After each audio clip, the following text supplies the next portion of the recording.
সবুজে ঘেরা এক শান্ত গ্রামে থাকত একটি ছোট ছেলে, যার নাম ছিল সুব্রত তালুকদার। সে ছিল খুবই শান্ত স্বভাবের এবং সবসময় অন্যদের সাহায্য করতে ভালোবাসত। কিন্তু নিজের ক্ষমতা নিয়ে তার মনে ছিল অনেক সন্দেহ। যখনই সে অন্যদের কিছু ভালো করতে দেখত, তখন সে ভাবত সে কখনোই তেমন কিছু করতে পারবে না। একদিন বিকেলে সুব্রত তালুকদার গ্রামের পাশের মাঠে হাঁটছিল। হঠাৎ সে দেখতে পেল একটি ছোট পাখি মাটিতে পড়ে আছে। পাখিটির একটি ডানা আহত ছিল আর সে উড়তে পারছিল না। চারপাশে কেউ ছিল না আর পাখিটি অসহায়ভাবে তাকিয়েছিল। সুব্রত তালুকদার প্রথমে একটু ভয় পেয়ে গেল। সে জানত না কিভাবে একটি আহত পাখিকে সাহায্য করতে হয়, কিন্তু তার মনে একটি ছোট সাহসের অনুভূতি জাগল।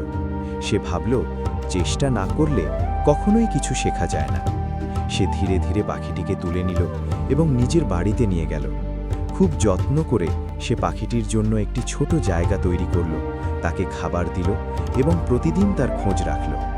কয়েকদিন পর পাখিটির ডানা ধীরে ধীরে ভালো হতে শুরু করল। এক সকালে সুব্রত তালুকদার পাখিটিকে বাইরে নিয়ে গেল। পাখিটি প্রথমে একটু দ্বিধায় ছিল, কিন্তু তারপর ধীরে ধীরে তার ডানা মেলে উড়তে শুরু করল।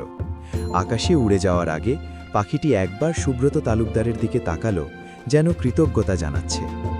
সেই মুহূর্তে সুব্রত তালুকদার বুঝতে পারল, বড় কিছু করতে হলে বড় শক্তির প্রয়োজন হয় না, প্রয়োজন হয় একটি ছোট সাহসী পদক্ষেপের। নিজের ওপর বিশ্বাস রাখলে যে কেউ অসাধারণ কিছু করতে পারে। কি বন্ধুরা, গল্পটি কেমন লাগলো? ভালো লাগলে অবশ্যই লাইক, কমেন্ট আর শেয়ার করে তোমাদের মতামত জানাও। তোমাদের প্রতিটা সাপোর্টই আমাকে আরও ভালো কিছু করতে অনুপ্রাণিত করে। আবার দেখা হবে নতুন গল্প নিয়ে।